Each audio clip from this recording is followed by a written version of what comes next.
ખૂબ જ ચર્ચા અને વિવાદમાં રહેતા એવા બાગેશ્વર ધામના ધીરેન્દ્ર શાસ્ત્રી ફરી એકવાર ગુજરાતના રાજકોટમાં પધારવાના છે। હવે જ્યારે તેઓ ગુજરાત આવવાના છે ત્યારે એમના આગમન પહેલા જ વિરોધના સૂર ઊભા થઈ રહ્યા છે અને એવું કહેવામાં આવી રહ્યું છે કે આવા ઢોંગીઓનું ગુજરાતમાં કોઈ સ્થાન નથી। બાકી કોઈ પણ પ્રકારની ચમત્કારિક ચિઠ્ઠીઓ માઇન્ડ રીડિંગની વાત કરે તો મહેરબાની કરીને ગુજરાતમાં પ્રવેશ કરવો નહીં। પરંપરાઓના નામે ચિઠ્ઠી ખોલવું ને જાદુ બતાવું ને આવું। તેને રાજકીય પક્ષને ઓથ આપનારને કીધું કે 4 બાળકો પેદા કરો। આખી ઘટના શું છે તેના વિશે વિગતે ચર્ચા કરીએ। નમસ્કાર, તમે જોઈ રહ્યા છો ચક્રવાત ન્યૂઝ, હું આપની સાથે હેમંત।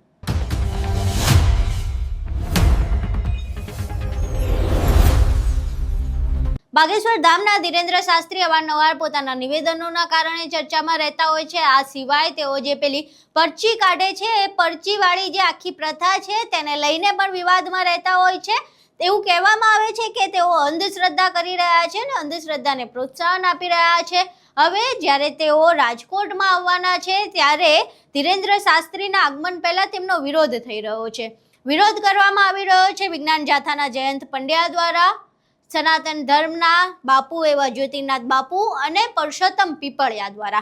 આ સિવાય પણ અન્ય લોકો છે જે સોશિયલ મીડિયા પર તેમનો વિરોધ કરી રહ્યા છે અને તેમને ઢોંગી અને અંધશ્રદ્ધાને પ્રોત્સાહન આપનારા જણાઈ રહ્યા છે।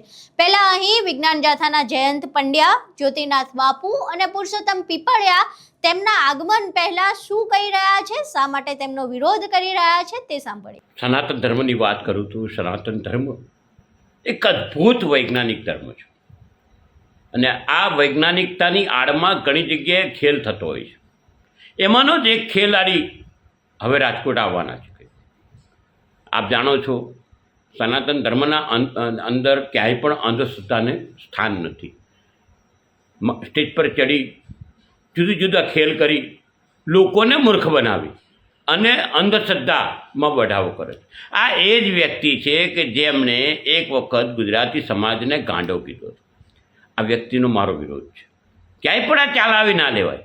તમારે સનાતન ધર્મની અંદર તમે સનાતન ધર્મના ફિરકા લઈને નીકળી પડતા હો તો તમને અધિકાર નથી આપ્યો કે અંધશ્રદ્ધા ફેલાવો। તમે સતત અંધશ્રદ્ધાનો ફેલાવો કરો છો ને આ ક્યાંય પણ સંત સમાજ સાંખી નહીં લે। આ સતત એનો વિરોધ રહેશે અને રહેવાનો છે, કારણ કે તમે પરંપરાઓના નામે ચિઠ્ઠી ખોલવું ને જાદુ બતાવું ને આવું કરીને જે બાગેશ્વર ધામથી જે ખેલ ચાલે છે આ ખેલનો અમારો ખુલ્લો વિરોધ છે ને રહેશે। ધીરેન્દ્ર શાસ્ત્રી છે જે કોઈ જગ્યાએ જાય છે ત્યાં વાદ વિવાદ, વાતાવરણ દોડાય છે, અશાંતિ ફેલાય છે, કાયદો વ્યવસ્થા જોખમાય છે। આ શખ્સ છે એ કથાકાર પણ નથી અને સંત પણ નથી। તેને રાજકીય પક્ષને ઓથ આપનારને કીધું કે 4 બાળકો પેદા કરો। વણમાયકી સલાહ આપી છે। પોતે પણ જે લોકોમાં ખોટો દહેશત ઊભી કરે છે। વિજ્ઞાન જાથા એ નક્કી કર્યું છે કે આ કથા દરમિયાન એના વિરુદ્ધની અંદર સૂત્રોચ્ચાર, એ ધરણાનો કાર્યક્રમ અને જે પરચીની વાત કરે છે, દિવ્ય શક્તિની વાત છે, આ તમામ વસ્તુ અવૈજ્ઞાનિક, અવાસ્તવિક અને બોગસ છે। અમે 3 પ્રશ્નો પૂછવાના છીએ અને એના 3 પ્રશ્નોના સાચા અમારા વિજ્ઞાન મંચમાં આવીને સાબિત કરી આપે તો અમે 50 લાખનું અને 1 કરોડનું ઇનામ જાહેર કર્યું છે અને જો એ સાચા પડે તો ધીરેન્દ્ર શાસ્ત્રી ગુજરાતમાં આવે છે ત્યારે પહેલાં પણ આવ્યા ત્યારે પણ મેં તેમનો વિરોધ કરેલો એક સનાતની ધર્માવલંબી તરીકે, કારણ કે સનાતન ધર્મમાં પાખંડ કે ચમત્કારોને કોઈ સ્થાન નથી અને ધીરેન્દ્ર શાસ્ત્રી કથાના નામે લોકોના નામે ચિઠ્ઠીઓ કાઢે છે, ચમત્કારની વાતો કરે છે। એ પ્યોર સાયન્સ છે। તમે આપણી ગુજરાતની દીકરી છે શિવાની શાહ, એ ધીરેન્દ્ર શાસ્ત્રી કરતાં પણ આ વિષયમાં ખૂબ પારંગત છે। એટલે જો ધીરેન્દ્ર શાસ્ત્રીને આ પાખંડ અને ચમત્કાર અને માઇન્ડ રીડિંગની વાત કરવી હોય તો એણે કથા નહીં કરવાની અને એક શાસ્ત્રી ભગવા ચોલા પહેરી એક કથાકાર કે એક ધર્મના વડા તરીકેનો ઢોંગ કરવાનું બંધ કરવું જોઈએ। એણે પ્યોરલી શિવાની શાહની જેમ માઇન્ડ રીડિંગ ના શો કરવા જોઈએ.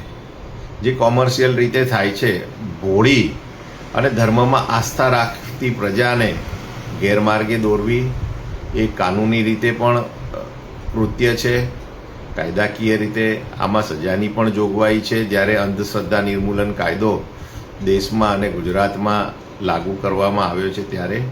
એટલે મારી એક જ વિનંતી છે અને ચેતવણી પણ છે કે ધીરેન્દ્ર શાસ્ત્રી આવે, હનુમાન દાદાની કથા કરે અને પ્રસંગોનું વર્ણન કરે.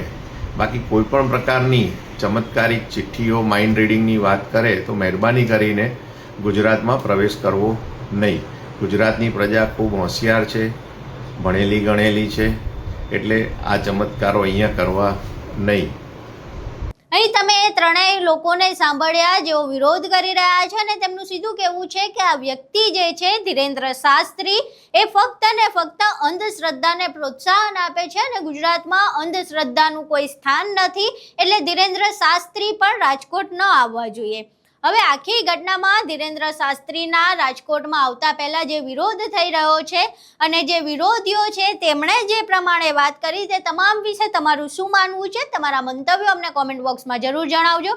વિડીયો પસંદ આવ્યો હોય તો વિડીયોને લાઇક કરજો, શેર કરજો અને અમારી ચેનલને સબસ્ક્રાઇબ કરવાનું ભૂલશો નહીં. નમસ્કાર.